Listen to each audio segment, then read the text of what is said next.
Good morning. I am going live on my main page today, and I'm going to share it to the Warrior team afterwards, so you guys are seeing the recording later.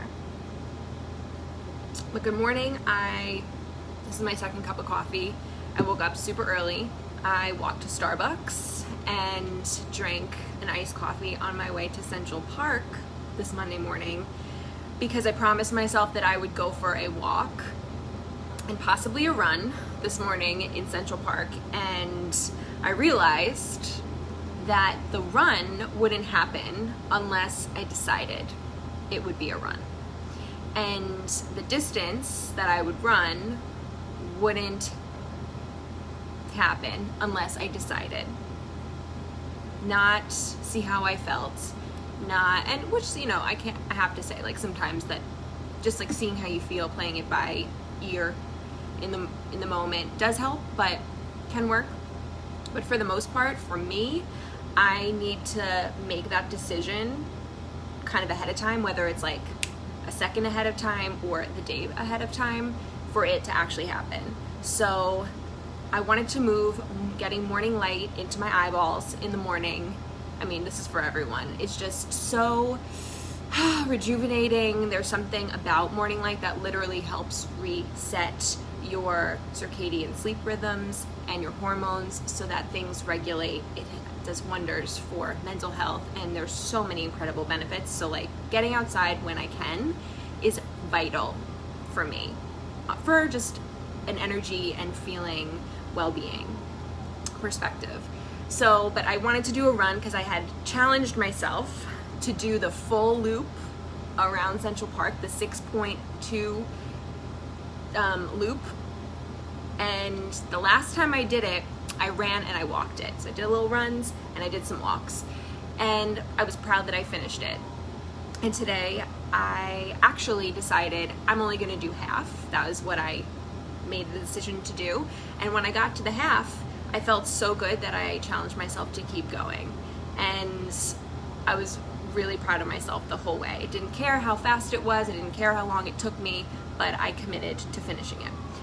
So that kind of like leads me into my conversation that I want to mention today, which is, and if you guys have been following me, you know I talk a lot about binge and overeating and recovering from that, because that's something I've struggled with for a long time, and I consider myself recovered from it now, which means those thoughts do not plague me daily. Those behaviors are not a part of what I do. And if and when I feel that feeling coming on, or I'm more vulnerable to going into that behavior again, I have developed a lot of tools to help walk me back, talk me through what's actually going on, so that I can address the deeper reason why I want to use food as an out, why I want to use food as a coping mechanism. So I'm actually giving a free workshop at the end of the month on August 27th. There's a sign up. It's free. It'll be probably like 60 minutes, maybe a little bit over, because there'll be Q&A at the end. And it's all about 3 practices that I personally use to overcome binge and overeating. And anything that falls under the umbrella of mindless eating, emotional eating, overeating, binge eating. Those are kind of like the main terms that are thrown around in this category. Any of that, if you identify with that, you're going to get something from this free workshop. So sign up. It's all virtual. We'll be on probably like a Zoom call together. You don't actually have to be like face to face with me. You can be just listening in. So I'm excited for that. So go sign up. I'll put the link in the comments. But I wanted to at least talk about one particular piece, which is that, like, right off the bat, any change that we want to make in our life, it always has to start with a mindset shift, with a perspective shift. And the same goes for overcoming binge and overeating. And let me turn off the air, sorry. I feel like it makes a white noise in the background. So the same goes for binge and overeating, and because this is a food issue, people think that it is all about the food. That, oh, it's a change of food. It's the change in how I eat. It's the change in what I eat. It's the change in how much I eat, or what I'm allowing myself to eat. Restrictions that are going to help me overcome my issue with binge eating, because obviously this is a control issue and I feel out of control. So let me restrict, let me address the food. Well, right off the bat, and you may already know this, right off the bat I don't sugarcoat things, I don't BS you, I tell it how it is, because honestly that's how I talk to myself, and that's the fastest way to learn to accept what we need to do in order to make this progress, in order to recover from this thing. And if you are struggling with this, you know how much time and energy and life that it robs you of. It robs you of so much time. It robs you of so much life. It robs you of so much connection with yourself, with the world, with what's important to you. So it's not about the food. I can get into science, but that is something that I've talked about in other videos, like higher, lower brain and urges, and how properly nourishing your body is going to help cover the physiological aspects of binge and overeating, which is very important. Not going to dismiss that.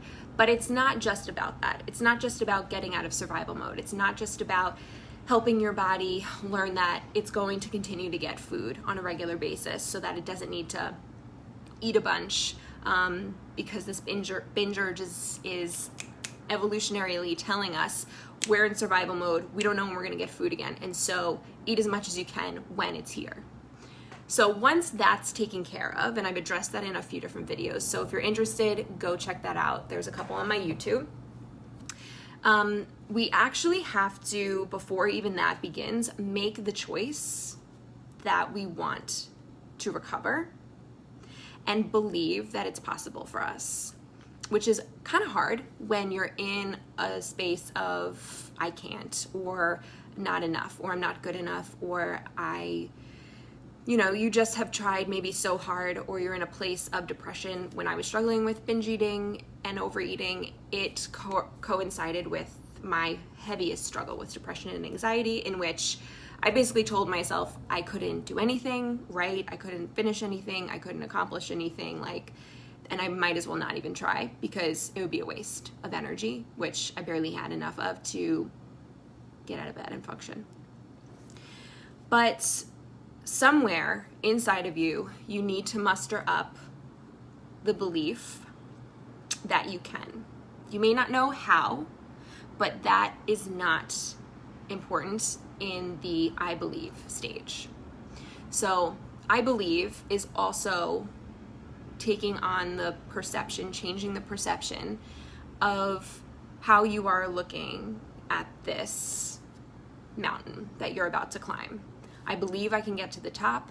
I believe that I can overcome this. I may not know how, but I'll figure it out along the way. I just have to keep doing whatever it is that I need to do to help me believe just a smidgen more, just a smidgen of hope that this will happen for me. So you have to have that belief in yourself. And it may not feel authentic. At the beginning, you may doubt it often. And I find that a lot of the time, the statements that we're even saying to ourselves, the self-talk that we have, gets in our way, because a lot of the time we say, we actually identify as the problem. I am a binge eater. I am someone who sleeps in all morning, every morning. I am someone who doesn't have energy. So we identify as if this is a part of our personality, as if this is a part of our being. But even using those statements is keeping you stuck where you are. I would say very often, I am depressed. That is me. I am that person. But the truth was, I was struggling with depression. I wasn't depression. Same thing about this. You may be struggling with energy. You may be struggling with anxiety. You may be struggling with urges, but you are not that. They are a part of what you are struggling with, but they are not all of you. So learning to separate yourself. You're a being, an individual that may be struggling with this, but it is not all of you. So learning to even bring, and the first step is always awareness, is bringing the awareness to these I am statements and noticing how you are identifying. I'm just someone who just has a really hard time focusing. I'm not saying that these things aren't true for you, but right now, but they aren't necessarily going to be true forever and ever. And I think that's the thing about like when we get into a really disempowering mindset, is that we think this place is where we will be forever and ever. And we kind of continue to perpetuate that with our own thoughts. So the first thing that I remember doing when I first started to feel like I was making progress in recovery was believing that recovery was possible for me. And something that helped me do that was seeing other people recover. Seeing and hearing and learning about other people's stories and hearing about how they overcame what they overcame. This I did with depression and anxiety and binge eating. And seeing that and seeing where they were and seeing what they went through to get where they are now was inspiring and relatable and made me feel like, one, I'm not alone. Two, I can do this because look at this other person. If they can do it, why can't I? And I had to bring awareness to my thoughts that were disempowering and keeping me in a place. At some point, it's extremely important to feel your feelings and to feel where you are, but at some point you do have to make a choice that you are going to shift your disempowering thoughts to empowering thoughts. At some point, there needs to be a what's next. And that's why I always say, and I'm ready for what's next today at the end of every warrior workout, because that's what we are. We are ready for what's next. And we're going to take that on. We're going to take that step. The second part of this, so there's belief, and then the second part is connecting to your why and connecting to why you truly want to recover. This, I feel, is where the why needs to be something that hits you, like is so powerful to you that it makes you feel, I don't know, like an emotionally charged feeling. Like you either are so in pain in where you're currently at that drives you, that gives you the momentum, that gives you the will, the why, the push, the when you really don't want to do it. That pain will help drive you forward, so you don't want to be in that place of pain so badly anymore that you will do extraordinary things to get yourself out of that. Or the vision of where you want to be, of the state of being, of feeling, of living that you want to be every single day is what drives you. So there's the driver of pain, there's the driver of pleasure, or like the vision that you crave and desire so much, that the person that you imagine yourself to be, the one who is not only not binge eating anymore, but living a nourishing, fulfilling life where food is part of this bigger experience and enhances it. So it's important to focus on the what you want it to be, not what you don't want it to be. So that's very different. Like I don't want to binge eat anymore. So what is it that you want? We know you don't want to binge eat, but what does you who does not binge eat look like? Not look like, but like what does that version of you, what does she do? How does she live her life? What does it look like to nourish your body with food? What does it feel like to nourish yourself in general, in life, in all ways, your soul, your being, all of that. So those two things for me, are super powerful in the beginning of this. And not only the beginning of it, but the continuation throughout the recovery process, because it always gets refined and it always gets clearer. So allowing yourself to experience the emotion of who you are desiring to be. What is it that you want? Why is it that you're choosing recovery? Because it's something that you work on every single day, every single opportunity, which is a daily thing.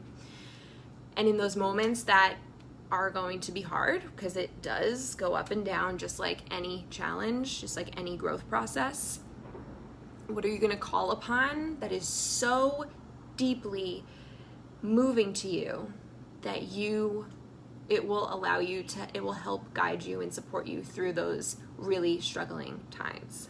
So I feel like having that and clarifying yourself on that and starting a practice of shifting your mindset and having a foundation of that, then we can talk about habits. Then we can talk about higher and lower brain and urges and how to nourish your body so that you're not having this survival mode reaction.